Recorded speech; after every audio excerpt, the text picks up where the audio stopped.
السلام علیکم ورحمۃ اللہ وبرکاتہ۔ ڈیلی ون پیج کے شعبے سے آج کے پیج کا نمبر ہے 265۔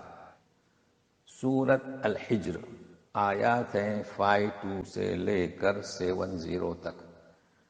اعوذ باللہ من الشیطان الرجیم۔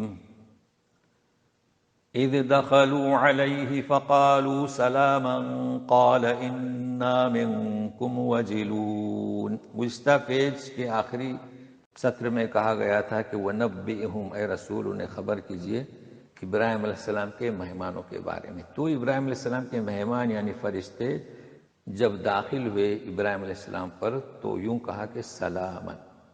سورہ ہود میں تفصیل ہے اس قصے کی، یہاں اختصار ہے کہ ابراہیم علیہ السلام نے جواب دیا، پھر بچڑے کے کچھ حصہ بھنا ہوا لائے اور پھر انہوں نے ہاتھ نہیں بڑھایا تو بولے کہ ہاں تم تو ہمیں اجنبی لگتے ہو، ڈر لگتا ہے۔ تو وہی بات یہاں کہی، قال انا منکم وجلون، ہم تم سے خوف زدہ ہیں، ڈر رہے ہیں۔ اپنے سبوں کی طرف سے کہا تو فرشتے کہہ رہے ہیں قالوا لا توجل انا نبشرک بغلام علیم۔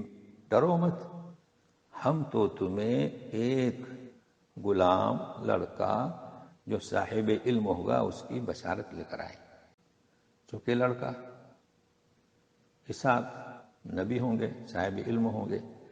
تو اس پر ابراہیم علیہ السلام کیا کہتے ہیں سنیے۔ قال ابشرتمونی علی ان مسنی الکبر فبم تبشرون۔ کیا تم مجھے بشارت دیتے ہو اور مجھے تو بڑھاپے نے چھو لیا، کیسی بشارت دیتے ہو؟ یعنی اس عمر میں اولاد؟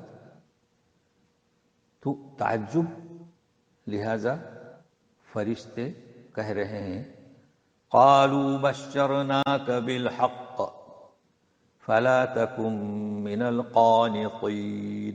ہم نے سچی اور پکی بشارت دی ہے جی، آپ اللہ کی رحمت سے مایوس ہونے والوں میں شامل نہ ہو جانا، نہ ہوئی۔ اب جب یہ بات کہی تو نبی کیا جواب دے رہے ہیں ابراہیم علیہ السلام؟ یعنی کہ مایوس ہونا اللہ کی رحمت سے میں اس میں شامل نہیں ہوں، بلکہ میرا تعجب کیا ہے تو سنیے۔ تو اس عبارت کو محفوظ کیجیے۔ قال ومن يقنط من رحمت ربه الا الضالون، کہ اللہ کی رحمت سے صرف گمراہ لوگ ہی مایوس ہوتے ہیں، یوں کہا۔ مطلب میں مایوس ہونے والوں میں نہیں ہوں، میرا تعجب کس پر ہے کہ بڑھاپے کی عمر میں لڑکا۔ بات صاف ہو گئی؟ اب کیا پوچھ رہے ہیں ابراہیم علیہ السلام سنیے۔ قال فما خطبكم ایھا المرسلون، اے بھیجے ہوئے فرشتوں تمہاری اب کیا مہم ہے، اگلا سفر کیا ہے؟ دو چیزیں ہیں، فرشتے جب نبیوں کے پاس آتے ہیں وحی لے کر، نبیوں کو پتہ ہے جب کسی بستی پر عذاب لے کر تو آنے کا طریقہ تعداد میں اختلاف، لیکن غیب کی خبر نہیں جی۔ تو وہ پوچھ رہے ہیں کہ آگے کیا مہم ہے، مطلب وہ سمجھ گئے تھے کہ کچھ اور بھی کام ہے لیکن غیب کی خبر نہیں، اس لیے پوچھ رہے ہیں کہ کیا مہم ہے آگے، کہاں جا رہے ہو؟ اسے بھی نوٹ کر لیں۔ تو جواب دیتے ہیں قالوا انا ارسلنا الى قوم مجرمین، ہمیں ایک مجرم قوم کی طرف بھیجا گیا، اور وہ مجرم کون تھی؟ جہاں پر لوط علیہ السلام دعوت کا کام انجام دے رہے تھے۔ تو فوراً استثناء کرتے ہیں الا آل لوط انا لمنجوہم اجمعین۔ ہاں، لوط علیہ السلام ان کے گھر والے ہم ساروں کو نجات دیں گے اور بستی کو ہلاک کریں گے۔ فوراً استثناء کرتے ہیں نوح علیہ السلام کے گھر والوں نے ان کی بیوی، تو سنیے الا امرأته قدرنا انها لمن الغابرین، ہاں سوائے ان کی بیوی کہ ہم نے اس کے لیے مقدر کیا ہے کہ پیچھے رہنے والوں میں ہوگی، یعنی ہلاک ہونے والوں میں رہے گی وہ، چونکہ وہ خائنہ تھی اور گھر کی بات مجرمین تک پہنچاتی تھی۔ تو اب یہ فرشتے اس مہم تک پہنچے۔ فلما جاء آل لوط المرسلون، لوط المرسلون، لوط المرسلون، جب یہ فرشتے لوط علیہ السلام کے گھر والوں کے پاس یعنی گھر میں پہنچے، اب یہ پہنچے انسانی شکل میں، تو وہاں پر بھی جس طرح ابراہیم علیہ السلام ڈر گئے تھے تو انہوں نے لوط علیہ السلام نے جواب دیا، قال انکم قوم منکرون، تم تو اجنبی لگتے ہو،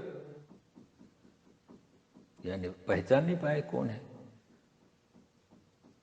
تو جواب دیتے ہیں فرشتے، قالوا بل جئناک بما كانوا فیہ یمترون، بولے کہ ہم تو آئے ہیں اس چیز کو لے کر جس میں یہ یمترون اختلاف کر رہے ہیں۔ کس میں اختلاف؟ کیا یمترون؟ شک، الجھن، جی آپ انہیں آگاہ کر رہے تھے عذاب الہی سے، تو عذاب الہی سے جو یہ شک کر رہے ہیں نا اسی کو لے کر آئے۔ اچھا اب سنیے، وَأَتَيْنَاكَ بِالْحَقِّ وَإِنَّا لَصَادِقُونَ، ایک ہے اتیناک اور ایک ہے آتیناک۔ تو اتیناک یعنی ہم آئے تیرے پاس، اور حق کے پہلے با ہے تو اس نے کر دیا ترجمہ آتیناک یعنی ہم لائے۔ دیکھیے پڑھیں گے اتیناک، ترجمہ کریں گے ہم لائے تمہارے پاس کیا؟ حق، اور وہ کیا؟ عذاب الہی، اور ہم اس میں سچے ہیں، لہذا تم ایسا کرو، ہم عذاب لے کر آئے ہیں، لہذا تم راتوں رات نکل جاؤ۔ تو سنیے، فَأَسْرِ بِأَهْلِكَ بِقِطْعٍ مِّنَ اللَّيْلِ وَاتَّبِعْ أَدْبَارَهُمْ وَلَا يَلْتَفِتْ مِنكُمْ أَحَدٌ وَامْضُوا حَيْثُ تُؤْمَرُونَ۔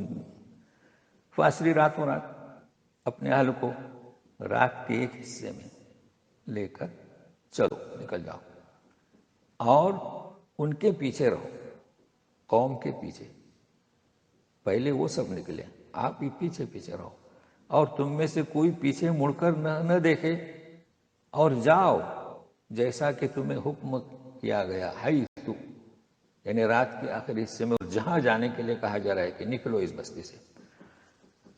اب نبی کی طرف بھی ہم نے وحی بھیجی، تو سنیے،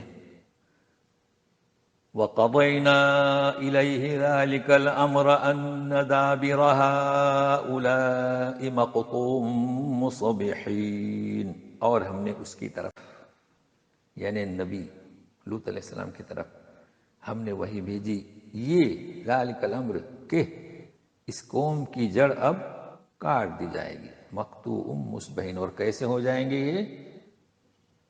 صبح ہوگی تو یہ جڑیں ان کی کٹی ہوئی ہوں گی، یعنی ختم ہو جائیں گے۔ اب وہ تو تفصیل یہاں نہیں بیان کی گئی کہ بستی پلٹا دی گئی اور ختم ہو گیا، جس طریقے سے درختوں کی جڑیں کٹ جاتی ہیں اور کچھ نہیں، اس طریقے سے ہوں گے۔ اب یہ کہ مہمان جب آئے تو آتے وقت جو کچھ ہوا، ایک تو آپس میں بات ہوئی، اب ایک دوسرا جو بستی والوں نے حرکت کی اس کی بھی تصویر کشی کی جا رہی ہے۔ وَجَاءَ أَهْلُ الْمَدِينَةِ يَسْتَبْشِرُونَ، شہر والے تو خوشیاں مناتے ہوئے آ گئے، کیونکہ انہیں وہ خوبصورت لڑکے لگے اور انہیں عادت تھی بدفعلی کی۔ تو اب لوط علیہ السلام تھوڑے پریشان ہوئے، بولے، قال ان هؤلاء ضيفي فلا تفضحون، یہ تو میرے مہمان ہیں، مجھے رسوا مت کرو، یعنی اگر تم انہیں اپنانے کی کوشش کرے گے تو میرے مہمان ہیں، مجھے رسوا مت کرو۔ مزید کہہ رہے ہیں، واتقوا اللہ ولا تخزون، ولا تخزون یعنی نون کے نیچے زیر ہے، اللہ کا خوف رکھو اور میری رسوائی مت کرو۔ تو مجھے رسوا مت کرو، میری رسوائی مت کرو، کیونکہ صیغہ تبدیل ہو چکا ہے۔ تو وہ جواب دے رہے ہیں، قالوا اولم ننهك عن العالمین، کہہ رہے ہیں کہ کیا ہم نے تمہیں سارے جہاں والوں کی فکر کرنے سے روکا نہیں تھا؟ مطلب یہ کہ یہ راہ میں بیٹھتے تھے اور انتظار کرتے تھے کہ باہر سے کب آتے ہیں، انہیں پکڑیں، ان کے ساتھ بدفعلی کریں، یہ ہمیں روکتے تھے۔ تو تو ہم نے تو آپ کو پہلے کہا تھا کہ سارے جہاں والوں کی فکر تم کیوں رکھتے ہو. تو یہاں تک یہ قصہ چل رہا ہے. اب اس کے بعد کیا ہوا اس بستی میں، پھر جو کیا گفتگو ہوئی، تو اس کے لیے کل تک کا انتظار کیجیے. والسلام علیکم ورحمۃ اللہ وبرکاتہ.